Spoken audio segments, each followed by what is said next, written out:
The air over Debden, England, in the autumn of 1943 was a palpable, living entity, a brooding mixture of North Sea salt, coal smoke from London's lingering fires, and the ever-present, gut-wrenching tension of a war waiting to be won. Each dawn broke not with hope, but with the grim calculation of survival odds, the metallic taste of fear that seasoned every cup of bitter naffy tea. The landscape was a study in muted greens and greys, the rolling English countryside now brutally scarred by the stark, geometric patterns of newly laid PSP, pierced steel plank, runways that stretched like giant metal zippers across the fields. These temporary airstrips, while functional, produced a deafening roar when aircraft taxied over them, adding another layer of sensory assault to the already overwhelming environment. The squat, camouflage shapes of Nissen huts, arranged in neat, depressing rows, housed the men of the US 8th Air Force. Their interiors a damp, cold world of condensation-dripping corrugated iron, and the perpetual smell of wet wool, fuel oil, and the faint, sweet scent of high-octane aviation gasoline. This was the forward operating base for a new kind of American warfare, one built on a foundation of unshakable industrial optimism, a belief that machinery and volume of fire could overwhelm an enemy's skill and experience. Yet, in these early days, that optimism was a fragile thing, tested by the cold reality of a continent held in the iron, grip of the Third Reich and the staggering losses already sustained by the unescorted bomber streams. On the rain-slicked tarmac of this and a dozen, other bases like Bodney, Halesworth and Horsham St. Faith, standing like misplaced monoliths from a future war, were the first operational squadrons of Republic P-47 Thunderbolts. Their arrival had been preceded by whispers and rumours, but nothing could prepare the existing inhabitants of these airfields for the sheer physical presence of the new American fighter. To the battle-hardened RAF Spitfire pilots who shared the airfields, men who had lived through the Battle of Britain and whose aircraft were extensions of their own bodies, these American newcomers were objects of bewildered contempt and morbid curiosity. The contrast was almost comical. Where the Spitfire was a sleek, graceful thoroughbred, a scalpel honed for the delicate art of the dogfight, the P-47 was a draft horse, a sledgehammer. They were colossal, their fuselages so wide a man could barely reach around them, their radial engine noses so vast they completely obscured the horizon, forcing pilots to weave in agonizing serpentine S patterns just to taxi in a straight line, a humiliating dance for any self-respecting fighter pilot. The ground crews, accustomed to the compact and accessible Merlin engines of the Spitfires and Mustangs, looked upon the R2800 Double Wasp with a mixture of awe and dread. Its 18 cylinders presented a maintenance nightmare, a labyrinth of ignition harnesses and plumbing that required a mechanic to practically stand inside the engine cowling to perform repairs. The very philosophy of the aircraft seemed alien, a product of a different school of thought, one that valued ruggedness and power over elegance and agility. The British flyers, accustomed to the slender, elegant, almost organic lines of their own machines, derisively nicknamed it the Jug, short for Juggernaut, and the 7-ton milk bottle. It was, by every conventional standard of aerial combat established in the skies over Britain, Malta and the Western Desert, a flying absurdity. Its very presence seemed to mock the sacred principles of agility, grace, and speed that had defined the fighter pilot's craft since the days of the Red Baron. This was the vanguard of American air power, the weapon meant to challenge the battle-hardened aces of the Luftwaffe. To many observers, from the ground crew chewing their gum on the sidelines to the senior officers watching from the control towers, it looked less like a savior and more like a sacrifice, a colossal, expensive, and tragically misguided offering to the gods of war. The prevailing sentiment was summed up by a typically understated RAF wing commander, who, after a close inspection, reportedly quipped, "I say, the Americans have built quite a large aircraft. Pity it hasn't the slightest chance against a Fokker-Wulf." This skepticism was not merely aesthetic. It was rooted in the brutal, unforgiving physics of air combat, as it was then understood and practiced over the continent. The prevailing doctrine, honed over 4 years of global conflict, was that of the classic dogfight, the swirling, turning, high-G duel between knights of the air, a lethal ballet fought at ranges sometimes as close as 50 yards, where instant response and a tight turning radius meant the difference between life and a fiery death. The Supermarine Spitfire. McCoy 9, with its graceful elliptical wings and razor-sharp responsiveness, was the undisputed epitome of this philosophy, a weapon of finesse and instantaneous reaction. The Messerschmitt Bf 109G, though more temperamental, tricky on its narrow landing gear, and demanding of its pilot, was a razor-sharp scalpel in a climb, its fuel-injected DB605 engine howling as it clawed for altitude, giving it a crucial advantage in the initial vertical engagement. And then there was the new Focke-Wulf FW190A, a radial engine fighter itself, but one designed with Teutonic efficiency, a brutal, heavily armed brawler that could outroll, outdive, and outturn almost anything the Allies could send against it at low and medium altitudes. Its BMW 801 engine was tightly cowled, its landing gear wide and stable, and its armament of two 7.92mm machine guns and four 20mm cannons was devastating. The German pilots, veterans of countless battles on the Eastern Front and over the Channel, had perfected the art of the slashing hit-and-run attack, using their superior tactical positioning and often the initial performance advantage of their aircraft to decimate Allied formations.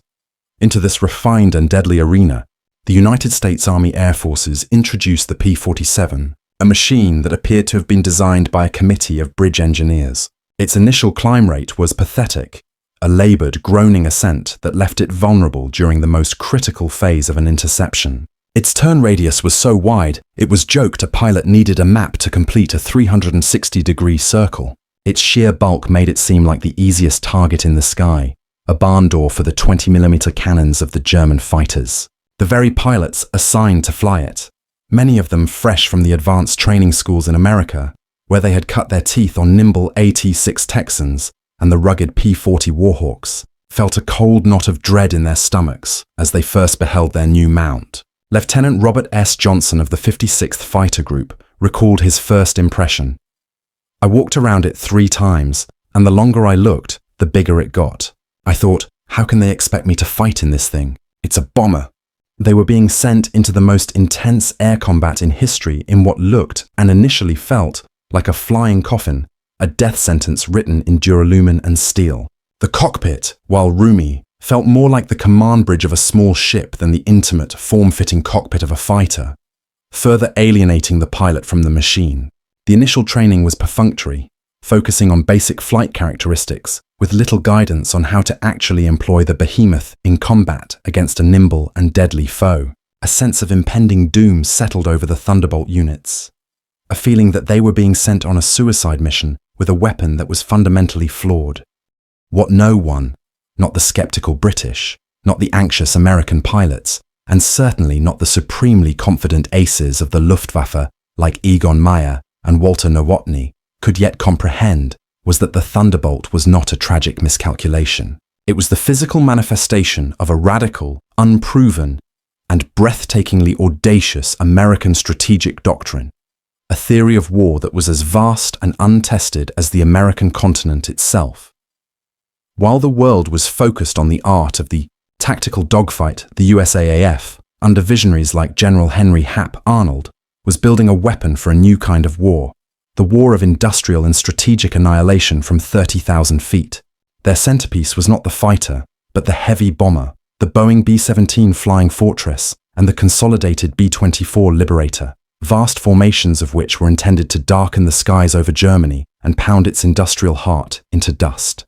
This was the embodiment of American can-do spirit and its immense manufacturing capacity, a belief that wars could be won not just by outfighting the enemy, but by outproducing him and systematically dismantling his ability to wage war.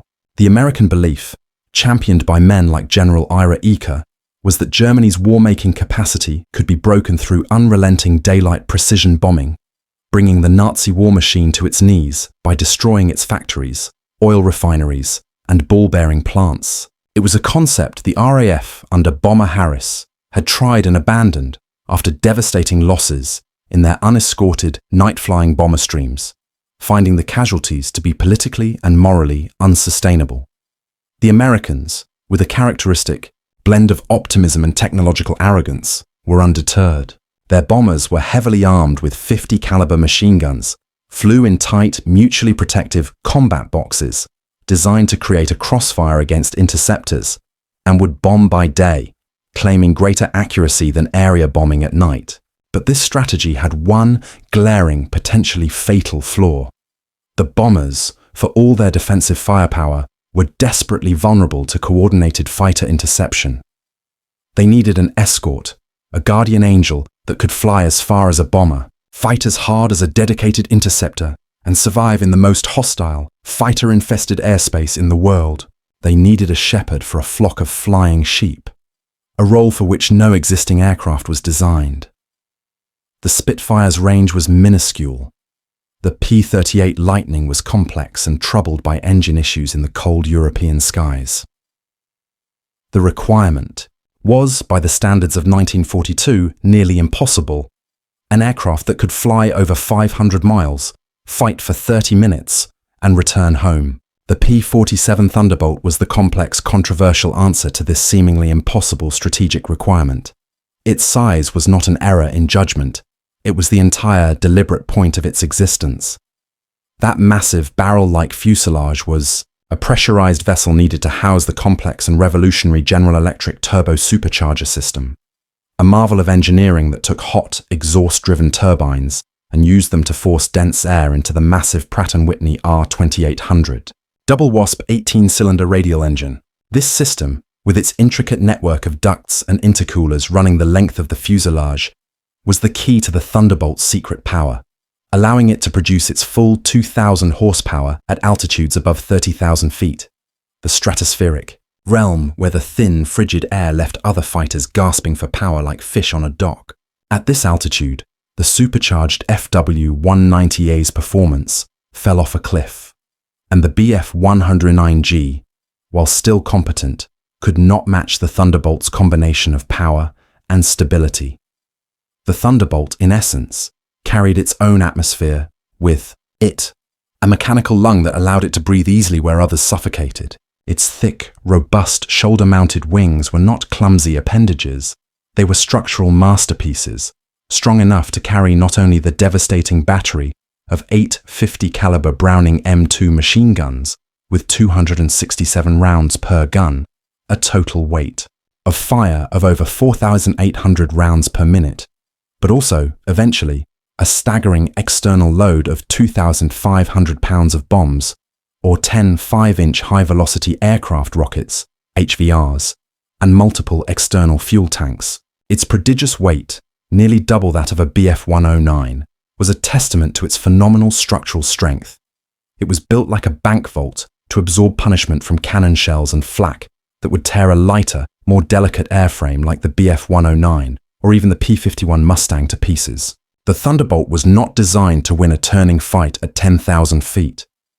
It was engineered from the keel up to dominate the vertical battlefield at 30,000 feet, to dive like an avenging angel at speeds no other piston-engined aircraft could safely sustain, and to bring its pilots home from missions that would be fatal in any other aircraft. It was a flying fortress in its own right, a heavyweight champion sent into a ring of middleweights, and its true earth-shattering power remained hidden, a secret weapon whose key had yet to be found by the men who would wield it. Its very design, philosophy, was a rejection of European finesse in favor of American brute force and rugged individualism. The Thunderbolt's combat debut in the spring of 1943 was, by any objective measure, a humiliating and bloody failure that nearly doomed the entire American daylight bombing campaign.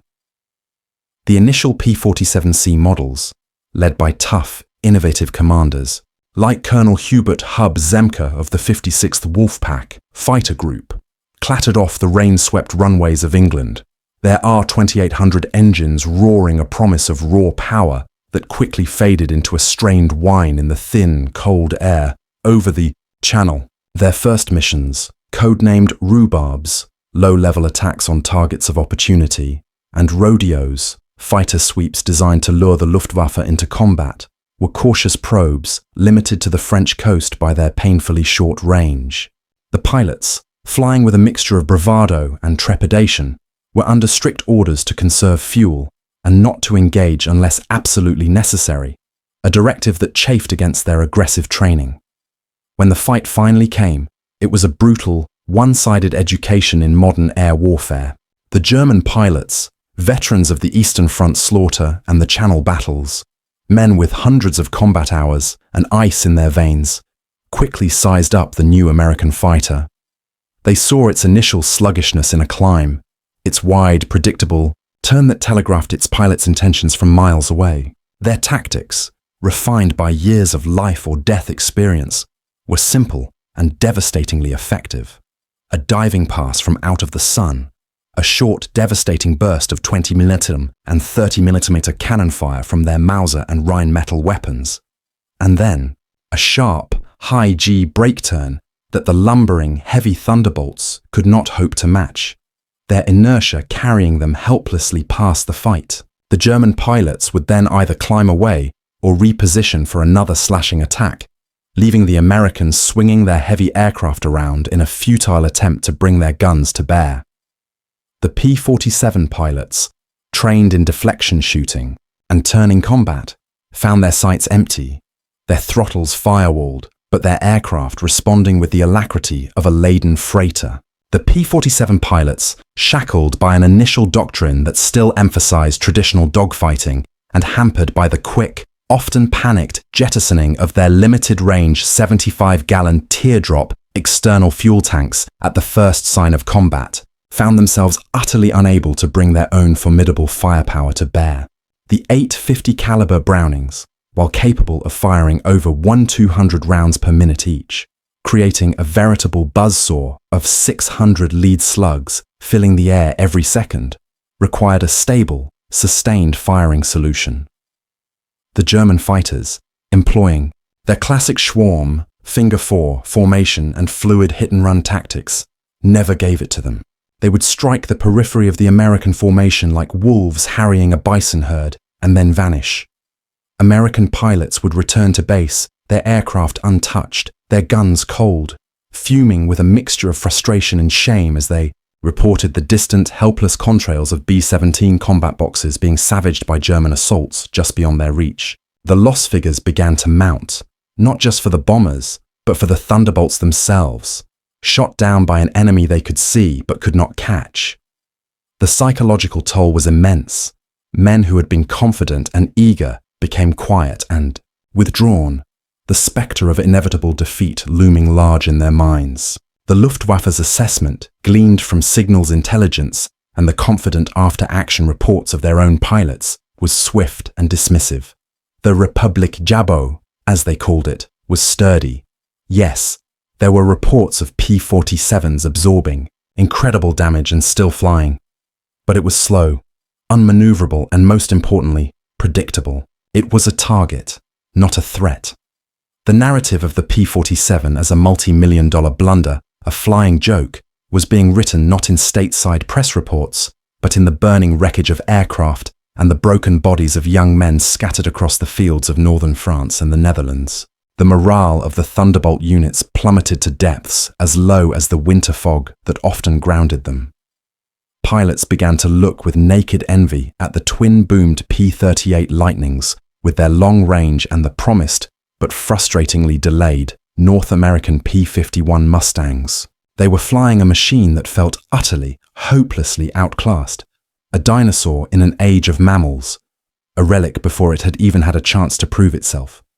In the officers' clubs, the talk was grim, centered on survival rather than victory. But in the crucible of this catastrophic failure, a new kind of American airman was being forged.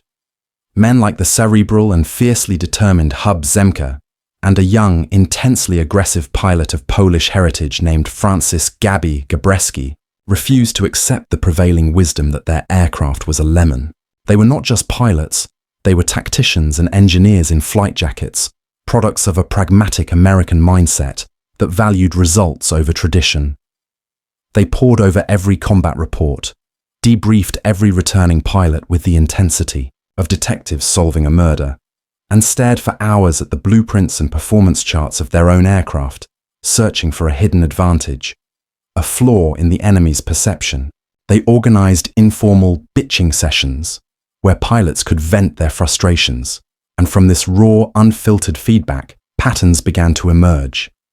They noticed that the few pilots who had survived encounters had done so by diving away, and that the Germans were often reluctant to follow. They studied the performance charts and saw that above 25,000 feet, the Thunderbolt's power curve began to eclipse that of its adversaries. Slowly, painstakingly, they began to see a different pattern emerge from the chaos of defeat. The problem, they concluded, was not the airplane itself. It was the outdated suicidal tactics they were being forced to employ. They were trying to fight the Luftwaffe's fight, on the Luftwaffe's terms, in an arena where the enemy held every card. The Thunderbolt would never, could never, outturn a Fu-190 at 20,000 feet. To even attempt it was institutionalized suicide. But what if they changed the very rules of the game? What if they refused to play the enemy's game at all? What if they used the sky itself, the vertical dimension, as their weapon? This was a conceptual leap as significant as the aircraft's design itself. It required jettisoning generations of fighter pilot lore that venerated the dogfight. It was a move from art to science, from instinct to calculation. Their relentless analysis led to a revolutionary and initially heretical tactical epiphany. The Thunderbolt's greatest perceived weaknesses were, in fact, its most potent and hidden strengths. Its immense weight, which made it so clumsy and sluggish in a horizontal turn, made it a phenomenal energy fighter in the vertical plane. In a dive, it was untouchable, an unstoppable force. Its heavy airframe, coupled with its torrent of horsepower, allowed it to build speed at a rate that defied belief in physics, plunging earthward at speeds approaching 500 miles per hour, speeds where the wings of lighter fighters like the Bf-109 would begin to flutter ominously and tear away from their roots. Its turbo supercharger, that complex system of pipes and turbines, gave it one unparalleled advantage: sovereign performance in the thin, frigid, rarefied air above 25,000 feet, a realm where the FW-190's BMW 801 radial engine lost its breath, and the Bf-109's fuel-injected Daimler-Benz DB605 engine still struggled for sufficient oxygen. The P-47 was not a dogfighter. It was an energy fighter, a bird of prey that lived and killed in the third dimension. It was the master of potential and kinetic energy, a physicist's weapon in a brawler's war. The key was to trade altitude for speed, and speed for life. From this fundamental realization, the doctrine of boom and zoom was born. It was a cold, clinical, and brutally efficient form of aerial warfare that utterly rejected the chivalrous, turning duel of legend. American pilots were now rigorously retrained to use their superior high-altitude performance to climb above the enemy, to patiently stalk them from the sun-drenched sanctuary of the deep blue, conserving their energy like coiled springs. They were taught to think of altitude as money in the bank, to be spent wisely in the currency of speed. They would position themselves with meticulous care between the sun and the German Rotten and Schwärmer, their dark olive drab and grey camouflage making them nearly invisible from below. Patience was the new virtue. Aggression had to be tempered with calculation. Flight leaders like Zemke and Gabreski drilled their men relentlessly, forcing them to practice high-side attacks and disciplined dive and climb maneuvers until they became second nature, breaking the old fatal habit of turning with the target. Then, at the chosen moment, the flight leader would give the signal. They would roll inverted, push the stick forward, and dive. The initial boom was a moment of terrifying, focused, almost impersonal violence. The pilot, his aircraft accelerating rapidly, his controls stiffening in the compressibility zone, would pick his target, lead it perfectly in the reflector sight, and for a few fleeting seconds, unleash the full, concussive force of his 850 caliber machine guns. The effect was not that of a sniper's single, precise round, but of a close-range shotgun blast. The half-inch diameter rounds, with their high velocity and devastating kinetic impact, would shred aluminum skin, shatter plexiglass canopies, snap spars, and detonate fuel tanks and ammunition magazines. A 2-second burst was often enough to literally disintegrate an enemy fighter, to turn it from a coherent machine into a cloud of glittering fragments, a brief, ugly smudge against the vast European sky. The sound of the guns was a deep, ripping thunder, and the recoil was significant enough to slightly slow the aircraft. Then, without a moment's hesitation, without succumbing to the fatal instinct to turn and follow the disintegrating target, the target fixation that had killed so many, the Thunderbolt pilot would continue his dive, using his immense accumulated kinetic energy to zoom back up to the safety of altitude, his engine howling under full war emergency power, climbing away from any possible counterattack. It was a hit-and-run tactic of the highest order, one that played to every one of the P-47's inherent strengths and exploited every one of the German fighters' relative weaknesses at high altitude. It required iron discipline, for the urge to turn and finish the job, to become embroiled in a dogfight, was hardwired into every fighter pilot's psyche. But for those who mastered this new, cerebral form of aerial combat, men like Johnson, Schilling, and Gentile, the P-47 was transformed in their hands from a sitting duck into the most feared and ruthless predator in the European skies. The Luftwaffe's hard-won confidence was about to be shattered against the anvil of this new American tactic. The flying joke was about to have the last laugh. The jug had found its purpose. This dramatic tactical revolution was powerfully paralleled by a relentless, unsung campaign of technical innovation, a vital feedback loop between the bloodied, frontline pilots and the brilliant engineers at Republic Aviation in Farmingdale, New York. The first and most critically important upgrade was something as seemingly simple as the propeller. The original four-bladed Curtiss electric propeller, with its narrow, inefficient blades, was like trying to push the massive Thunderbolt through the air with a set of dinner plates. It created immense drag and failed to translate the R-2800's colossal power into effective thrust, robbing the engine of hundreds of horsepower, particularly during the critical climb-out and initial combat phase. Its replacement, the broad-bladed 13-foot diameter Hamilton Standard paddle propeller, was a revelation. It bit into the air with brutal, uncompromising authority, transforming the aircraft's climb rate from pathetic to respectable. The Jug could now get to its optimal, throne room combat altitude of 30,000 feet, significantly faster, and its acceleration at all airspeeds and altitudes was dramatically improved. It was no longer a sluggish giant, it was a powerful, determined one, finally able to properly wield the strength it had always possessed. This single change was like unshackling a powerful athlete, and the pilots felt the difference immediately. The second, and arguably most important innovation in the P-47's evolution, was the rapid development and field modification of the external fuel tank. The early P-47Cs and early D models, with their laughably short combat radius of barely 175 miles, were prisoners of the English Channel, derisively labelled channel swimmers by a frustrated high command. This severe range limitation ceded the air over the target areas in Germany and eastern France entirely to the Luftwaffe, who developed tactics of simply waiting, with predatory patience, for the Thunderbolts to reach their bingo fuel state and turn for home before pouncing on the now helpless bomber streams. The solution was a frantic, iterative process of developing jettisonable tanks driven by desperate need. It began with small, aerodynamically poor 75-gallon teardrop tanks that offered only a marginal improvement. Then came the 108-gallon paper tanks, made of laminated and impregnated cardboard, which were cheap and disposable, but limited. The final, war-winning game-changer was the 200-gallon metal belly tank, a sleek, properly shaped auxiliary tank that slung under the fuselage and effectively doubled the Thunderbolt's combat radius.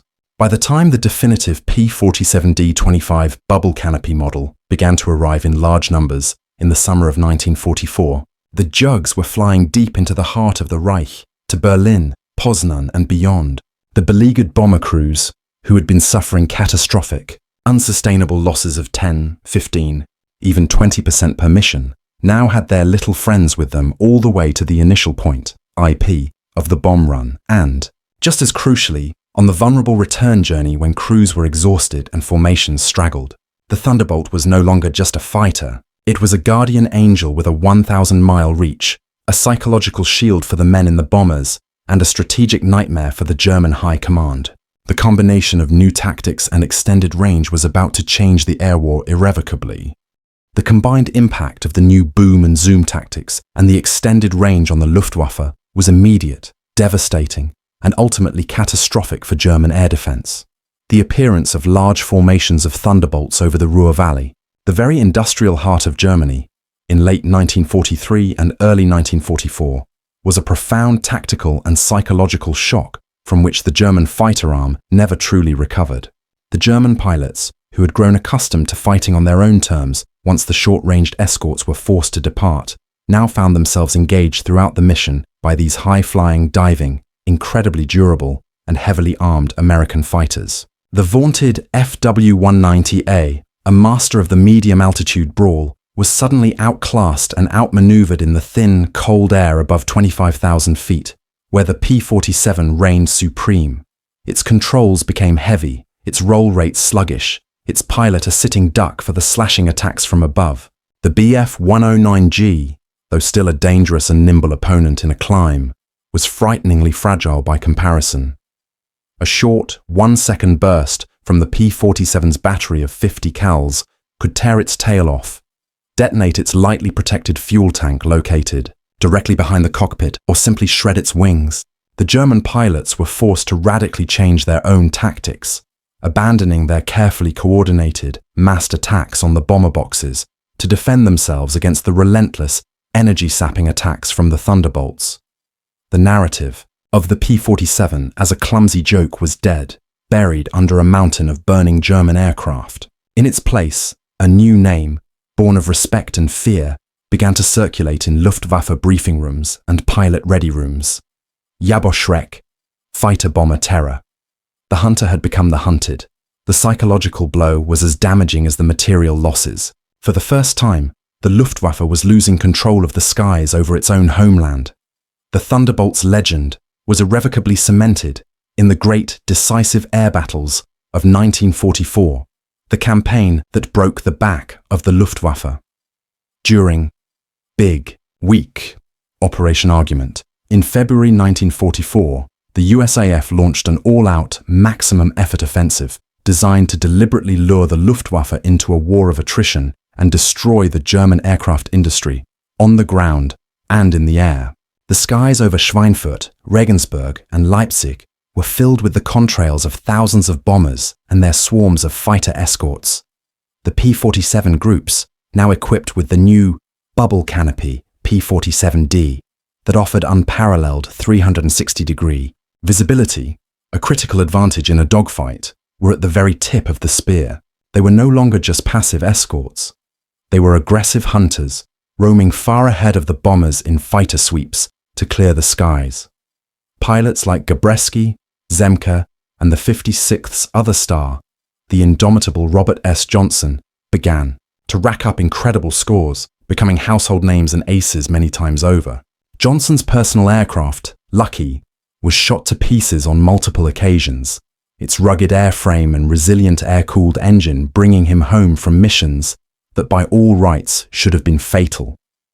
His legendary, near-miraculous duel with the German ace Egon Meyer, in which he used the Thunderbolt's phenomenal dive capability and incredible structural integrity to escape a seemingly certain death, became a foundational myth of the aircraft, a testament to its ability to absorb punishment and save its pilot's life. It was stories like these that cemented the bond between man and machine, transforming the Jug from a piece of equipment into a trusted, life-saving partner. The P-47 community developed an immense pride, a sense of being an elite group who had mastered a difficult but ultimately superior weapon. As the war progressed towards its inevitable conclusion, the P-47's role expanded far beyond the pure air superiority mission for which it was originally conceived. In the lead-up to and aftermath of the D-Day invasion in June 1944, the Thunderbolt proved itself to be arguably the most effective and survivable fighter bomber of the entire war. Its innate strength and massive payload capacity made it a mobile precision artillery platform par excellence. It would sweep ahead of the advancing Allied armies in the breakout from Normandy, destroying bridges over the Seine and Loire rivers, strafing troop concentrations in the Falaise pocket, and hunting tanks, including the formidable Panther and Tiger, with its 5-inch rockets and 500-pound bombs. Its air-cooled radial engine was its salvation in this brutally dangerous low-altitude role, where the ground fire was intense and merciless. A single lucky hit from a 20mm light flak gun that would puncture the coolant line of a liquid-cooled P-51 Mustang, causing its Merlin engine to seize in a matter of minutes, would often pass cleanly through the P-47's radial engine, leaving it to leak a little oil, perhaps lose 1 or 2 of its 18 cylinders, but still running, still flying, still fighting. The stories of jugs returning to their English bases with entire cylinders shot away, with gaping foot-wide holes in wings and tail surfaces, with control cables dangling in the slipstream, became part of its enduring folklore, solidifying its reputation as the plane that could bring you home. It was the anvil upon which the tactical air power of the Allied Expeditionary Air Force was forged, the blunt instrument that broke the back of German ground resistance in Western Europe. The sight and sound of a flight of Thunderbolts diving on a column of German armor became one of the most terrifying and decisive elements of the battlefield. By the final, collapsing days of the war in Europe in May 1945, the Republic P-47 Thunderbolt had compiled a record of destruction so comprehensive, so overwhelming, that it has never been equaled by any other American fighter in history. The statistics, though dry, are staggering in their scale, a mere numerical summary of its profound and multifaceted impact on the course of the war. In air-to-air combat, P-47 pilots were officially credited with destroying over 7,000 enemy aircraft in the European theatre of operations, achieving an overall kill-to-loss ratio of nearly 4.6 to 1, a testament to the effectiveness of its tactics and the quality of its pilots. But this impressive figure tells only half the story, and perhaps the lesser half. Its true war-winning legacy was written on the ground, in the shattered infrastructure of the Third Reich. Thunderbolts were credited with the destruction or severe damage of an estimated 86,000 railway cars, 9,000 locomotives, 6,000 armored vehicles, and 68,000 trucks. They dropped a phenomenal 132,000 tons of bombs and fired over 60,000 rockets into targets across Western Europe. They had not just cleared the skies of the Luftwaffe, they had systematically and relentlessly dismantled the entire logistical, operational, and transportation backbone of the Wehrmacht, strangling its ability to move troops, fuel, and ammunition to the front lines. They were the scalpel that excised the German Air Force and the sledgehammer that bludgeoned its army into submission. No other single fighter type could claim such a dual, decisive impact on both the air and land battles. Its versatility was its ultimate triumph. The epic story of the P-47 Thunderbolt is, at its heart, the story of a machine that was profoundly misunderstood because it was conceptually decades ahead of its time. It was not a failure of design or a strategic blunder, but a stunning triumph of long-range vision and specialized engineering. It proved conclusively that in the complex tapestry of modern total warfare, specialized tools are required for specialized strategic tasks. It taught a generation of soldiers, airmen, and industrialists that a fighter's ultimate worth is not measured by its turning radius alone, but by its power, its durability, its devastating versatility, and its ruthless efficiency in executing a specific, war-winning mission. From a maligned and mocked flying joke in the gloomy, skeptical skies of England in 1943, it became the revered juggernaut of 1945, the unstoppable, thundering force that played a paramount role in crushing the Luftwaffe in the air and eviscerating the German army on the ground, thereby paving the way for the Allied victory in Europe. It was the plane that redefined the very concept of the fighter aircraft, and in doing so, it earned its immortal place as one of the greatest, most powerful, and most unlikely weapons of the Second World War.